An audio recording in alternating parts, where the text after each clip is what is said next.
दोस्तों नमस्कार। दोस्तों आज के इस वीडियो में हम बात करने वाले हैं कि अगर हम अपने मकान की हाइट 11 फीट रखते हैं तो उसमें हमारी कितनी सीढ़ियाँ बनेंगी, राइज़र का नाप क्या आएगा, ट्रेड का नाप क्या आएगा और दोस्तों वास्तु के अनुसार कितने स्टेप होने चाहिए। आज के इस वीडियो में हम बात करने वाले हैं। दोस्तों अक्सर होता क्या है कि हमें जानकारी होती नहीं है और उसके चलते क्या है कि हमारा जो सीढ़ियों का मैनेजमेंट है बिगड़ जाता है। दोस्तों आज के इस वीडियो में मैं आपको इतना सरल, सहज और आसान तरीका मैं आपको बताऊंगा ना, जिससे कि आप आसानी से सीढ़ियों का मैनेजमेंट निकाल सकते हैं। चाहे 11 फीट की हाइट हो, चाहे 12 फीट की हो, 10 फीट की हो, कितनी भी हो, बहुत ही आसान और सरल तरीका मैं आज के इस वीडियो में बताने वाला हूँ। और बहुत सारे लोग जो हैं सीढ़ियों का मैनेजमेंट निकालने में गलती करते हैं, नाप निकालने में गलती करते हैं। तो वो गलती आपको नहीं करना है और अच्छे से देखना है किस तरह से मैं आपको बता रहा हूँ, तरीका समझा रहा हूँ, जिससे कि आप किसी भी प्रकार की गलती ना करें और एक सरल और एक सुव्यवस्थित सीढ़ियाँ आप बना सकें।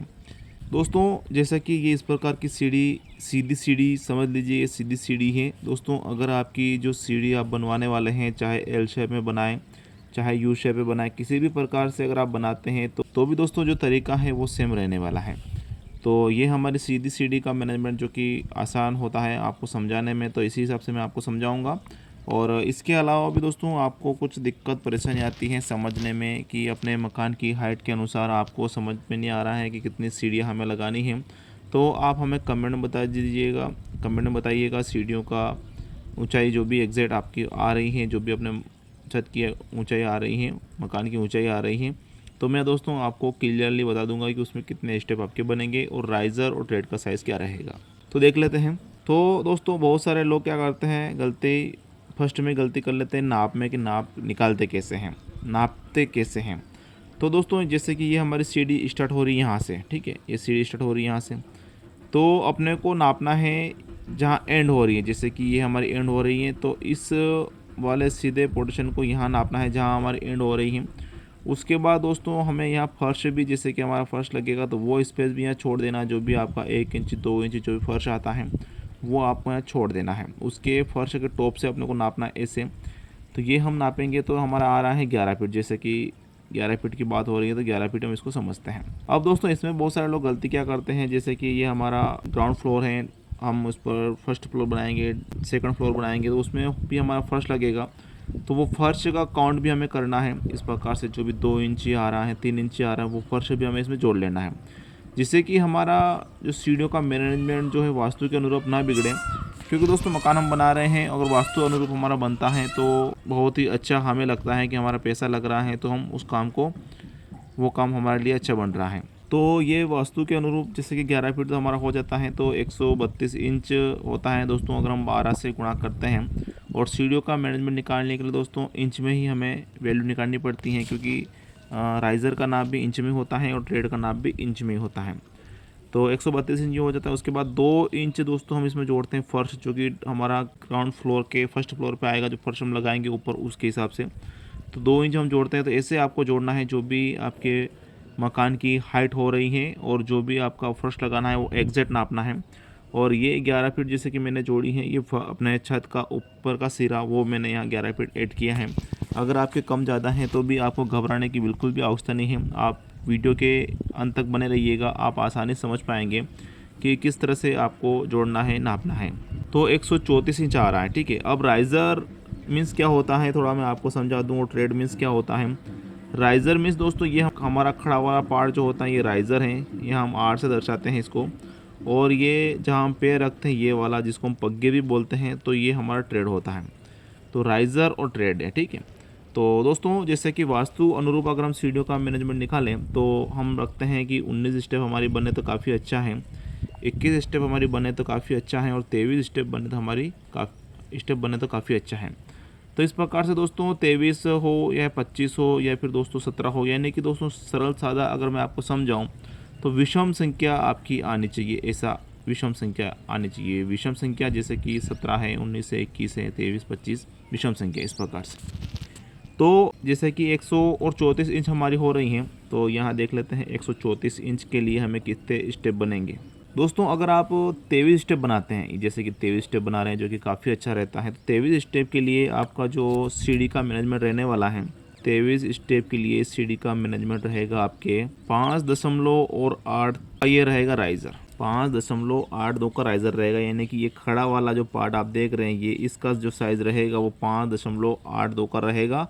और 1 इंची जो भी हमारी ये सीढ़ी रहेगी ना, वो भी इसमें ऐड है। यानी कि दोस्तों आपको राइज़र कटवा के लाना है 4.82 का, समझ रहे हैं, 4.82 का राइज़र कटवा के लाना है। और 1 इंची दोस्तों हमारा जो ट्रेड आएगा वो उसके ऊपर आएगा। जैसे कि हमने किया क्या कि हमारा राइज़र हो गया 4.82 का, ये राइज़र हो गया। उसके ऊपर ऐसे हम लगाएंगे ये ट्रेड, जैसे कि हम पे रखते थे, ये हमारा पूरा एक सीढ़ी बनता है ऐसे। तो ये 4.82 का तो ये हो जाता है। उसके बाद 1 इंची ये हमारा आता है, ठीक है।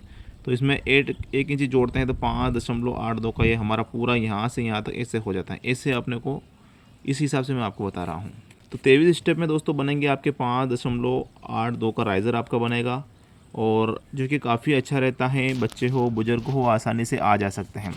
उसके बाद अगर हम 21 स्टेप की तरफ जाते हैं कि अगर हमें 21 स्टेप लगाने हैं तो उसके हिसाब से हमारा कितना राइज़र का साइज़ रहेगा। तो 21 स्टेप के लिए दोस्तों 6 का आपका राइज़र रहेगा। जैसे कि मैंने आपको पूरा बताया है कि आपको जो राइज़र कटवा के लाना है वो किस आधार से किस नाप से कटवाना है। उसके बाद दोस्तों हम 19 स्टेप की तरफ जाते हैं। तो 19 स्टेप अगर आप लगवाते हैं तो इसके हिसाब से आपका राइज़र का साइज़ रहेगा 7। ये राइज़र का नाप रहेगा। यानी कि दोस्तों सरल और सहज अगर आपको समझाऊं तो ये 134 इंच जो आपकी ऊंचाई आ रही है, अगर आप 23 भागों में इसको बांटते हैं ऐसे, जैसे कि एक भाग हमारा ये, दूसरा ये, तीसरा ये, चौथा ये, पाँचवा, इस प्रकार से 23 भागों में अगर आप बांटते हैं तो आपका जो ये राइज़र का नाप रहने वाला है ये वाला 5.82 का रहेगा। 21 स्टेप में अगर आप इसको बांटते हैं तो 6.38 का रहेगा। 19 स्टेप में दोस्तों आप इसको बांटते हैं तो 7.05 का जो है वो राइज़र रहेगा। ये तो हो जाती है दोस्तों राइज़र की बात, जो कि हम अपने सुविधा अनुसार लगा सकते हैं, चढ़ा सकते हैं।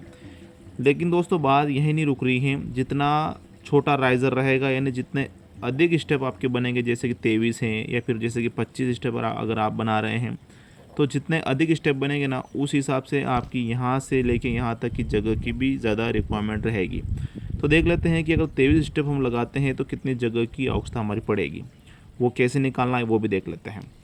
तो दोस्तों 23 स्टेप के लिए हमारी जगह की आवश्यकता पड़ेगी, इसमें गुणा करेंगे 10 से। अब 10 से गुणा क्यों कर रहे हैं, क्योंकि ये जो ट्रेड है हमारा, जहाँ हम पैर रखेंगे इस प्रकार से ऐसे, तो ये हम 10 इंच का लगाएंगे, जो कि काफ़ी अच्छा रहता है, हमारा पैर इस पर आना चाहिए।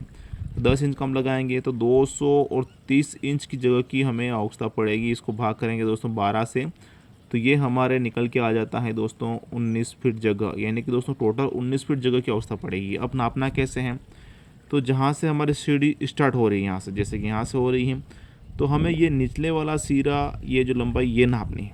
ये बहुत सारे लोग गलती क्या करते हैं कि ऐसे इसको तिरछा नापते हैं, तो ये गलत है, ऐसा आपको नहीं नापना है। ये आता है दोस्तों, आपने कभी देखा होगा, आपने कभी पढ़ा होगा, जो आधार, ये है हमारा आधार होता है, ये लंब होता है, और ये कर्ण होता है। आधार, लंब, कर्ण कभी आपने पढ़ा होगा, तो ये उस पर काम करता है। तो वो उसकी हम बात नहीं कर रहे हैं, क्योंकि वो थोड़ा जटिल होता है। तो मैं आपको सरल और सीधा समझा रहा हूँ कि यहाँ से यहाँ तक आपको नापना है 19 फीट, यानी यहाँ जहाँ से स्टार्ट होंगे और जहाँ एंड होंगे ऊपर के हिसाब से, ठीक है। इसको हम दो तरह से नाप सकते हैं, या फिर इसकी ऊंचाई जैसे कि हमारी आ रही है तो इससे हम यहाँ तक नाप सकते हैं ऐसे, और जैसे कि यहाँ से हम यहाँ तक नापेंगे ऐसे, तो ये हमारी जो आ रही है ये आनी चाहिए 19 फीट ऐसे, ठीक है।